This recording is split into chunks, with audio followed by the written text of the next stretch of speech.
እንደምን አላችሁ ወዳጆቼ?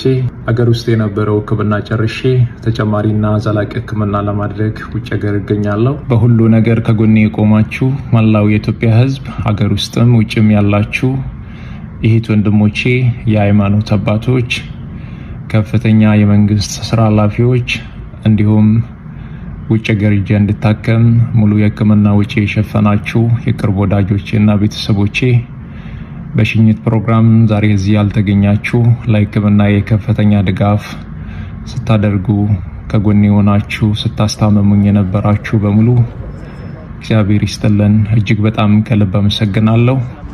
አንድ ነገር አምናለሁ፣ እግዚአብሔር የዚህን ህዝብ እንባ አይቶ ጩኸታችሁን ሰምቶ እኔን እንደሚፈውሰኝ ለምስጋና እንደሚያቆመኝ በእግዚአብሔር ላይ ሙሉ እምነት አለኝ። እግዚአብሔር አሁን ባለሁበት ሆስፒታል ላይ ቀድሞ ገብቶ በሐኪሞች ላይ እሱ ሆኖ እንደሚፈውሰኝ እንደሚያድነኝ አምናለሁ። እግዚአብሔር ከእናንተ ጋር ይሁን። እግዚአብሔር ከኔ ጋር